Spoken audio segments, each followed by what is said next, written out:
What was Mace Windu's true reaction when he was told that Palpatine was a Sith? Greetings again, Acolytes of the Force, and welcome back to the archives. In the film, when Anakin breaks the news to Mace Windu about Sidious, his initial reaction is somewhat mild. He certainly appears concerned, but does not have the sort of reaction that one might expect from Mace Windu. However, the Revenge of the Sith novelization plays this interaction out a lot differently. When Anakin gives him the news, Windu has an entire internal journey to work through, and does so in about 2 seconds that he takes to respond to Anakin. The novel frames Windu's reaction as being something of a front, a brave face he put on in front of Anakin in order to maintain his composure as a Jedi. In the novel, we are told much more about his thoughts on the matter, as well as the sort of extreme mental state that had already been leading up to this revelation. And now, we finally understand why Mace Windu rushed off to face Sidious alone instead of waiting for Yoda or any of the rest of the Masters. So, without further ado, my friends, let's begin. The deteriorating mental state of Mace Windu is something that the Revenge of the Sith novel touches on quite a bit. In several private conversations with either Kenobi or the Jedi Council, Mace Windu shows us a frightening side of himself that seems unhinged and detached from reality itself around him. During the latter stages of the Clone Wars, Mace is recalled from the front lines of battle due to rising tensions on Coruscant. But a year spent on Coruscant tending to those political problems, along with the defecting Jedi of the war as a whole, seemed to take its toll on Master Windu. When the invisible hand crashed on Coruscant following Kenobi and Anakin's rescue of the Chancellor, we get a conversation between Mace and Obi-Wan on their way back to the Jedi Temple. In this conversation, Mace fills Obi-Wan in on everything they've learned so far, and even how they believe that they've tracked Sidious to Palpatine's inner circle. Not long ago, we did a holocron all about why the Jedi Council thought it was impossible for Palpatine to have been Sidious, and if you want to get more on this conversation, we recommend you check out that video. But for now, we're going to be focusing on Windu's emotional state during this conversation. After Windu reveals this fact to Obi-Wan, he says that the Jedi may need to move against the Chancellor. Keep in mind, this is before that he knew that the Chancellor was in fact a Sith Lord. Kenobi falls silent, shocked that they were even having this conversation, shocked that the Jedi were considering high treason. The following comes from the novelization. "You haven't been here, Obi-Wan." Mace stared bleakly down at his hands. "You've been off fighting the war in the Outer Rim. You don't know what it's been like, dealing with all the petty squabbles and special interests and greedy, grasping fools in the Senate. And Palpatine's constant, cynical, ruthless maneuvering for power. He carves away chunks of our freedom and bandages the wounds with tiny scraps of security. And for what? Look at this planet, Obi-Wan. We have given up so much freedom. How secure do we look?"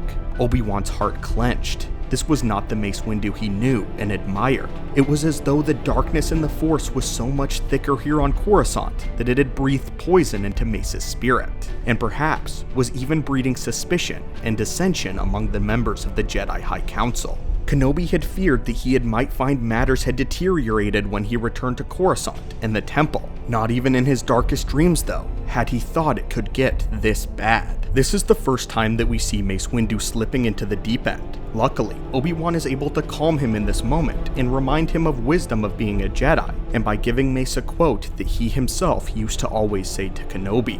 Mace relaxes in this moment, but unfortunately, that moment of clarity doesn't last for very long. The next time we're in a meeting, Obi-Wan was with Mace Windu and Yoda trying to figure out the next few steps concerning the Chancellor. During this meeting, Mace once again gets riled up, and the shadow falls over the face that Obi-Wan had noticed in their earlier meetings. Mace begins to go on a tirade about doing what was necessary, which was basically committing treason without proper proof.